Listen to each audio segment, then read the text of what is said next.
welcome to the deep dive. Today, we're really getting into something fundamental, I think. What actually makes people connect, properly connect. Yeah, beyond just the sort of surface stuff we usually see. Exactly. Forget the quick tips, the usual advice. We want to understand the hidden currents, what's really driving our interactions with each other. Absolutely. Because, look, we often judge or interact based on, well, the face people put forward, right? Their curated selves.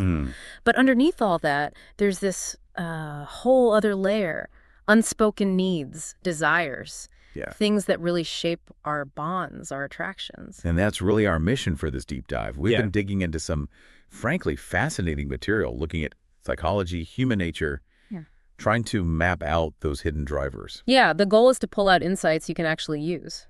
To understand what motivates people deep down, maybe get a perspective that's, well, a bit fresher than the standard self-help shelf. Right, because it feels more important now than ever, doesn't it? With all the virtual stuff, the social media barriers. Oh, definitely. Forging those genuine connections feels trickier sometimes.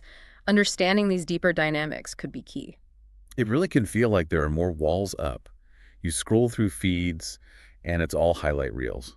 You ever just feel like you're, talking at people instead of with them? That's a very common feeling, I think. And, well, that's exactly where understanding the unconscious can sort of unlock things. The unconscious, okay. Yeah, think of it like the hidden operating system, The material we looked at brings up some really compelling ideas, some from Carl Jung, actually, that shed light on why we connect the way we do on that deeper level. Okay, interesting. Let's unpack that. So the material we reviewed talks about how we often try to influence people or connect by, say, listing our achievements or just, directly asking for what we want. Right, the straightforward approach. Yeah. But it suggests that often that just falls flat. Because, let's be honest, most people are pretty wrapped up in their own world, aren't they? That's a huge insight, really. It sounds maybe a bit cynical, but there's a natural gravitational pull towards our own thoughts, our own problems, our goals. It's just human nature. So when someone comes at you purely focused on their stuff, their agenda, it often just doesn't resonate. It doesn't land. It's like, imagine walking into a party and just immediately talking about how great your job is or how amazing your holiday was without asking anyone else anything. Exactly. People might nod, they might smile, but are they feeling a connection? Probably not. They feel lectured at, maybe. Right. And this connects beautifully to that quote from Jean de la Bruyere, the one. Remind me. It's about conversation. He says, the true spirit of conversation consists more in bringing out the cleverness of others than in showing a great deal of it yourself. Ah, yes. He who goes away pleased with himself and his own wit is also greatly pleased with you. It's brilliant, isn't it? It really is. It flips the script completely. Yeah. It's not about you being impressive. It's about making them feel impressive or clever or understood. Precisely. That feeling of being seen, being appreciated. That's where the real rapport starts to build. It's foundational. So it's about shifting focus. Okay. And then moving beyond just like conversational technique, the material dives into something deeper. These unmet needs. Yeah, this is where it gets really interesting psychologically. It even mentions some pretty sobering statistics about things like depression rates and link them in part to a lack of real positive emotional connection. And that lack, that unmet need for connection, for validation, for emotional well-being, it's an incredibly powerful driver of our behavior, often unconsciously. Right. The material points out something quite thought-provoking. It says, while therapy is obviously one way to address these needs directly, there's also this exciting opportunity, as it puts it, in just understanding these needs when it comes to, well, persuasion or connection in everyday life. And we should probably stress again, this isn't about being manipulative, right? No. It's not about exploiting needs. Absolutely not. It's about empathy. It's about recognizing that these deep-seated emotional needs for belonging, for validation, for feeling understood are incredibly potent forces in everyone. We're wired for connection. Okay. When those wires feel frayed or those needs aren't met, it creates this powerful undercurrent. It affects how we see the world, how we react, who we're drawn to. Okay, so understanding these needs is key. Now, this is where the discussion took a bit of a, Well, a surprising detour. Ah, yes, the con artist. Right. Joseph Yellow Kid Weil, definitely not your typical source for wisdom on connection. Ha, no, certainly not. But his perspective, while incredibly cynical, offers a kind of uncomfortable insight, perhaps. What was his main observation again? Yeah. Something about getting something for nothing? Yeah, his line was, the desire to get something for nothing has been very costly to many people. And he had this pretty bleak view, like humans are 99% animal, just driven by base instincts. Wow, okay. Harsh. Very. But the relevance here is his insight into how he exploited a particular human tendency. The tendency to, well, avoid looking too closely at ourselves. Avoid self-reflection. Exactly. And instead projecting our own unmet desires or our own hidden wants onto other people or onto situations, looking for an external fix. So instead of figuring out what am I really missing, what do I need to work on, people look for someone or something outside themselves to just magically provide it. That's the core of Weil's approach, essentially. He understood people want to believe in the easy answer, the fantasy. They want someone else to fill that gap, partly because looking inward is, well, it's hard work. So the weird takeaway from this Yellow Kid Weil Yeah. is about how avoiding our own stuff, our own needs, can actually make us more vulnerable. Precisely. Vulnerable to influence, vulnerable to projecting unrealistic expectations onto others. It highlights that longing for effortless fulfillment, maybe? Effortless fulfillment. Yeah. That makes sense. Which I guess leads us nicely into the more formal psychological framework mentioned, Carl Jung. Right. Jung's concepts of the anima and the animus. Okay, can you give us a quick refresher on those?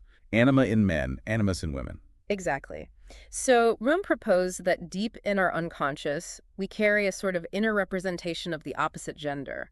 The anima is the unconscious feminine side in a man, and the animus is the unconscious masculine side in a woman. And these aren't just random ideas. They're shaped by our earliest experiences, right? Especially with our parents or primary caregivers. Very much so. Our mother influences the son's anima. Our father influences the daughter's animus, generally speaking. But it's also shaped by, cultural expectations about gender. Ah, okay. So society tells us boys should be like this, girls should be like that. Right. And often that means we suppress certain qualities. A boy might learn to push down his vulnerability, his nurturing side. A girl might learn to suppress her assertiveness, her analytical side, perhaps. Because those traits are seen as belonging to the other gender. Exactly. But those traits don't just vanish. They get relegated to the unconscious, becoming part of this anima or animus complex.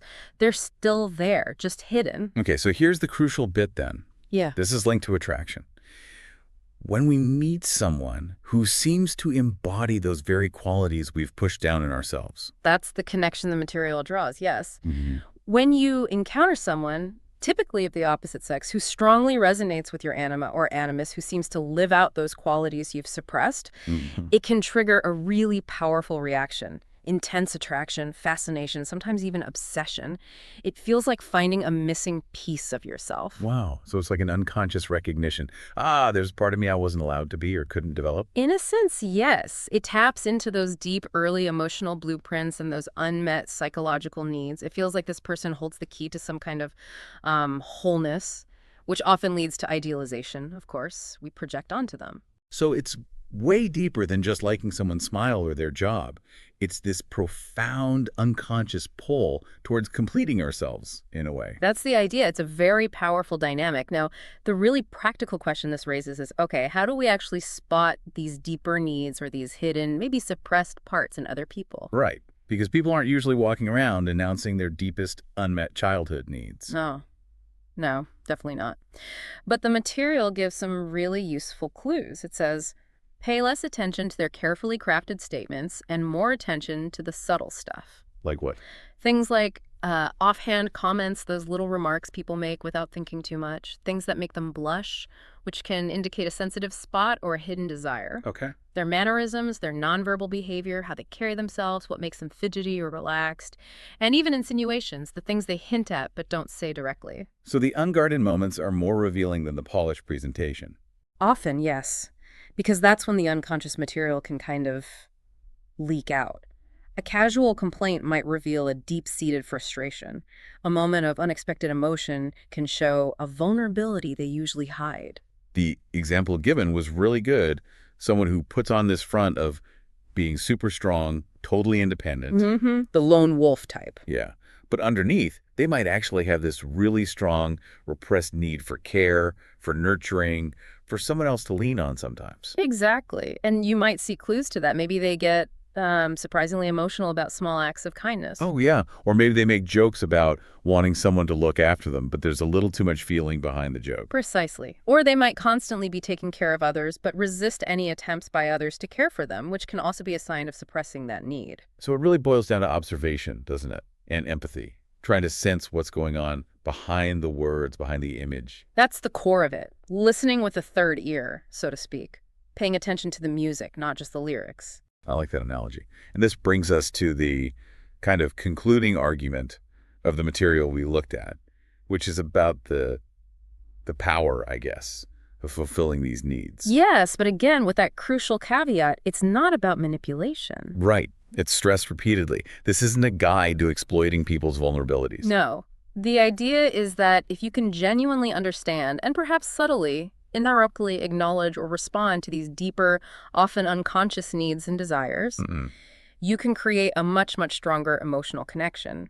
And influence, in a positive sense, often naturally follows from that deep rapport. So it's about meeting people where they really are, not just where they pretend to be or even where they think they are. Exactly. You're connecting with the whole person, including the hidden parts. Everyone has these underlying currents, these themes shaped by their life story, their repressions.